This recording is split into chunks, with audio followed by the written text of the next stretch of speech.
Hola, buen día, tribu. El día de hoy tenemos a Ofelia Zacarías. Ella es psicóloga clínica, egresada de hace 16 años, lo cual quiere decir que tiene bastante experiencia en todo este campo.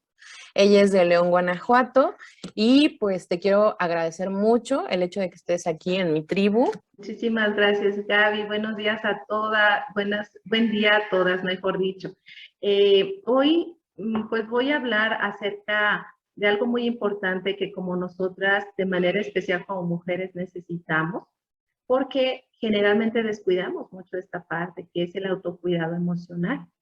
Así como cuidamos la belleza de nuestro exterior, es importante también buscar la salud interior, ¿verdad? En este caso vamos a hablar de la salud emocional y cuáles son las herramientas que necesitamos para estar cada una de nosotras, pues en la mejor condición posible para enfrentar los desafíos que diariamente tenemos. Vamos a empezar principalmente por la definición, que es el autocuidado emocional. Lo definen como el conjunto de acciones que una persona emprende para beneficio de su salud y bienestar, ¿sí?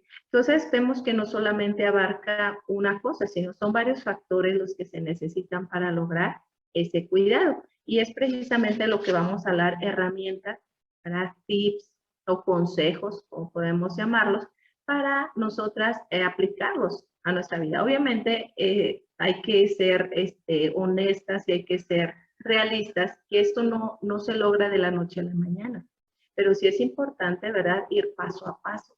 Se avanza poco a poco. Entonces, no querramos abarcar todo, vayamos aplicando uno por uno y veremos grandes cambios, ¿verdad?, en nuestra personalidad, en nuestra forma de ser y sobre todo, pues, en nuestra relación. También me ¿Okay? parece como esta parte de autocuidarnos en la forma de exigirnos, ¿no, Ofelia? Porque muchas veces queremos esto, ¿no? Esta idea de ser superwoman y querer como hacer toda la perfección, hacerlo todo bien, y me parece muy acertado el hecho que tú lo digas, ¿no? El hecho de ir poco a poco, pero sí viéndonos o sí cubriendo nuestras necesidades para poder así tener una mejor relación con nosotras mismas.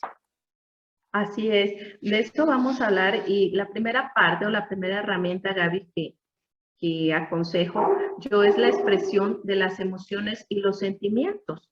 Creo que como mujer no tenemos problema en esa área, o quizá no tanto como los hombres, mejor dicho, ¿verdad? Porque nosotras por naturaleza somos expresivas, ¿verdad? No nos guardamos todo, ¿verdad?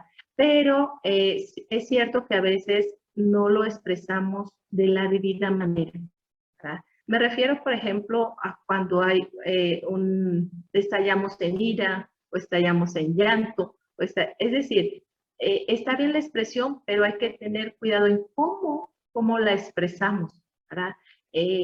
Muchas veces, otras ocasiones las guardamos todo como el saquito, ¿verdad? Que una piedrita, y ya hasta que ya no aguantamos, sacamos todo. Entonces es ir expresando emoción conforme vayan surgiendo, ¿verdad? Con asertividad. Se ha dado muy de moda este término, ¿verdad? El ser asertiva. ¿Cómo nosotras podemos ser asertivas? Precisamente teniendo una comunicación, ¿verdad?, una expresión acorde a lo que es la emoción, pero sin irnos a los extremos. Además, admitiendo, ¿verdad?, admitiendo nuestra emoción y no cargando al otro con que tú me haces, tú eres el culpable de todo, ¿no? Sino, ok, admito mi responsabilidad de cómo me siento. También otra de las claves para nosotras tenemos el control, es decir, que nosotras elegimos cómo sentirnos, ¿verdad?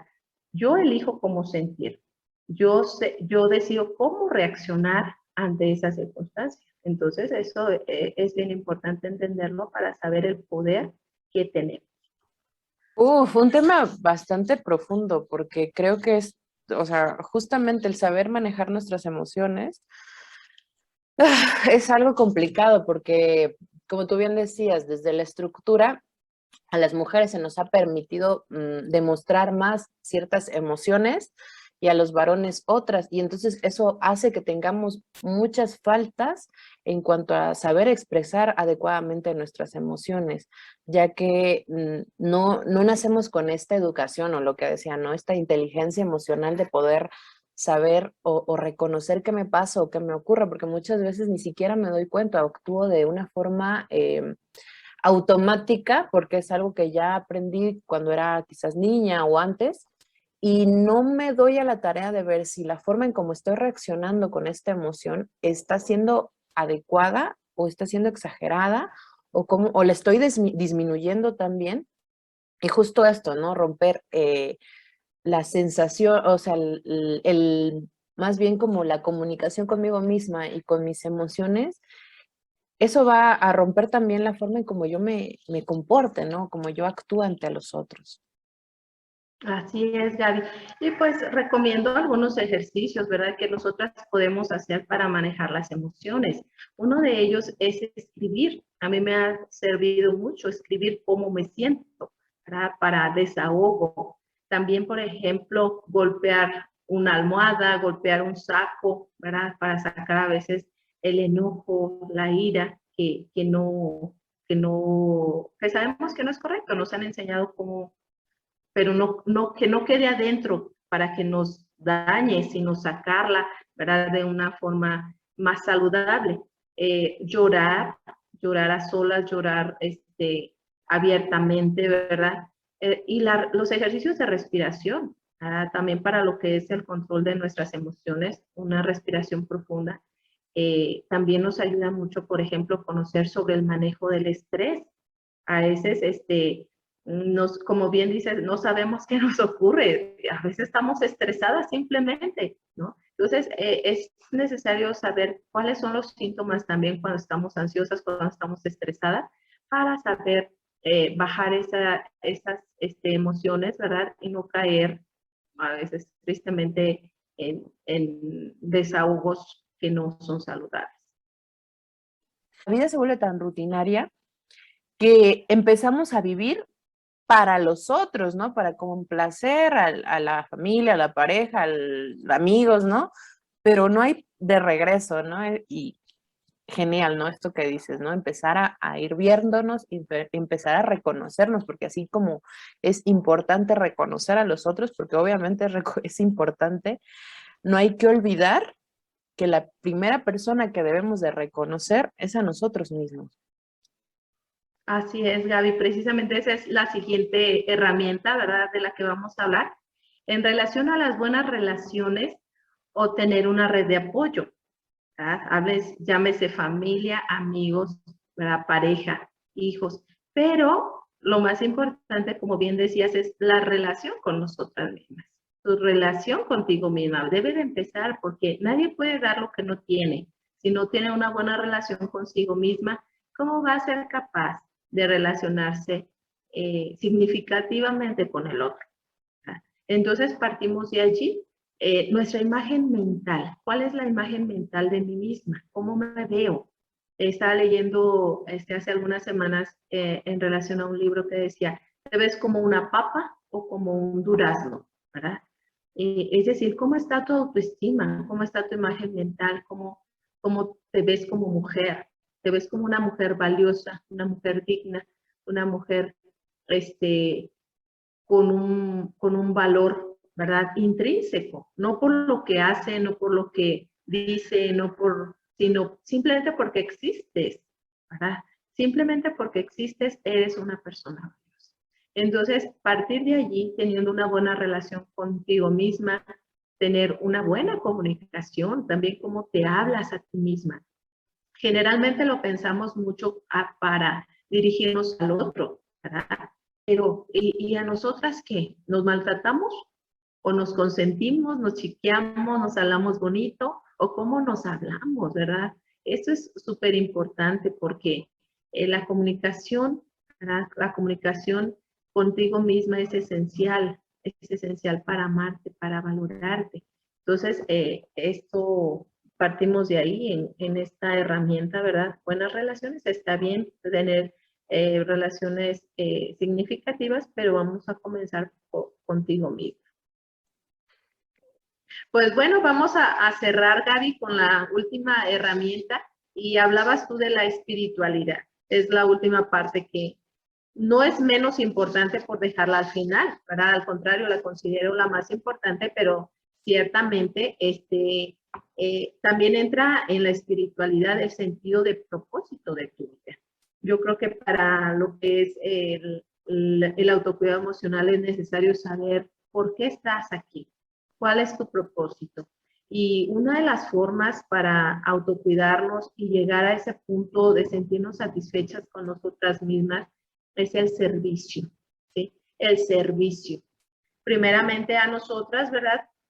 Hablamos de nuestra salud propia, de nuestro bienestar, para dar, una vez que lo tengamos, darlo a los demás. Es esa parte de la trascendencia, ¿verdad? La trascendencia. El decir, bueno, yo a través de mis actos, de mis valores, de mis acciones, estoy dando algo, estoy permitiendo que el mundo de alguien sea diferente, sea mejor, ¿verdad? Entonces, es esa parte, ¿verdad? Que toco al final, la parte del sentido de propósito de tu vida, que tu vida tenga un propósito. Ya lo decía ese autor, ¿verdad? De que quien sabe, quien tiene un por qué vivir, encontrará un cómo, ¿verdad? Entonces, esa parte de nosotras saber por qué vine aquí, por qué estoy aquí y qué quiero dejar, ¿verdad? ¿Cómo puedo hacer que alguien viva mejor? Entonces, bueno, en nuestra área, bueno, esto que tú que iniciaste, ¿verdad? Es excelente. Tú estás dejando algo, Gaby. Esto ya es definitivo, ¿verdad? Ahora me permites hacerlo a mí. Gracias, ¿verdad? Esto que sirva para alguien, primeramente para mí, para alguien más, pues ya es una forma de trascender, ¿verdad? Tener un propósito para cuidar y ayudar al otro, a la otra, ¿verdad? También hablamos del papel de tener espiritualidad. Yo en mi caso digo tener una creencia en un ser superior, ¿verdad? Eso se ha hecho un estudio y el papel de la esperanza en personas que tienen esa creencia se ha visto muchísimo en su salud mental y en su salud física. Entonces es algo que no lo podemos negar, más estando en un país bastante creyente, ¿verdad? Como lo es México. Entonces es necesario que nosotras revisemos ese papel espiritual, cómo lo estamos llenando, ¿verdad? Cómo estamos viviendo esa parte espiritual dentro de una creencia totalmente respetable de cada una, ¿verdad? Una concepción de un ser superior o un poder superior independientemente de la fe que tengamos cada quien, pero sí en esa parte de no descuidar, ¿verdad? No creer que todo es material, que todo es tener, tener, tener, sino también esa parte del espíritu, de cultivar el espíritu. Puede ser reflexión, reflexión es lo que es la oración, ¿verdad? Lo que es meditación. Entonces, todo eso es una parte esencial. Escoger qué es lo que estamos leyendo para nuestro espíritu, ¿verdad? En lo personal, yo creo, para mí el mejor de los libros es la Biblia, ¿verdad? Para otros será otro libro, no sé, etcétera, pero sí tener como que una guía, ¿verdad? Una guía con una, lo que es que llene esa parte espiritual, porque esa parte nos va a hacer precisamente el dar esos actos de bondad, el tener ese amor por el ser humano, ¿verdad? Ese amor que se vea no solo de palabras, sino de hecho, ¿no? Entonces, eso que nos va a traer paz, nos va a traer serenidad y sobre todo el papel de la esperanza. Tú sabes que desde el 2020 se declaró que la depresión sería la segunda causa de muerte en el mundo después de los infartos. Entonces, vemos que estamos ante un problema real para la enfermedad mental. Es un desafío enorme. Entonces, el papel de la espiritualidad es esencial porque trae esperanza, ¿verdad? Que es algo que una de las cosas que se pierde en estos periodos de depresión. Entonces, pues es algo que no debemos de dejar de lado. Sí, o sea, justo, ¿no? Esto de la espiritualidad en el sentido de cultivarnos a nosotros mismos y cómo lo que hacemos o lo ayuda a las demás personas, ¿no? Al final creo que es esta parte de buscar el bien común, de vernos como una comunidad, de vernos como eso, ¿no? Como personas como personas que estamos habitando el mismo espacio y que podemos hacer quizás algo bueno por el otro o hacer algo para que el otro se sienta bien. Yo creo que es esta parte, ¿no? Para mí, ¿no? Como yo daría mi definición de espiritualidad, ¿no? Creo que es esto, más allá de religión, más allá de todo este sentido, porque la espiritualidad no es igual a la religión. O sea, una persona puede ser no puede tener religión y puede ser espiritual porque está dando, está aportando, está cultivando sus relaciones con las demás personas. Y también pueden haber personas que son religiosas y que no tienen nada de espiritual, o sea, no aportan, no ayudan al otro. Entonces yo creo que esta parte de espiritualidad es comenzar a ver que nuestro estar en este mundo, justo, yo creo que justo lo dijiste tú, ¿no? Cómo nuestro estar o nuestra presencia en este mundo ayuda o colabora a los demás, a los otros. Al final de cuentas, somos uno mismo, ¿no? Yo creo como muy en esta parte, ¿no? Somos uno mismo, al final estamos aquí con personalidades distintas y diversas, pero si estamos para apoyarnos, yo creo que somos aún más fuertes. ¿Sí? Así es. Pues muchas gracias, Gaby. Muchas gracias por esta oportunidad. Muchas gracias a todas las que escuchan esta conferencia. Espero esta aportación les sea útil, ¿verdad? Y podamos seguir en contacto. Un abrazo fuerte. Claro que sí, Ofelia. Te agradezco muchísimo por haber tomado acción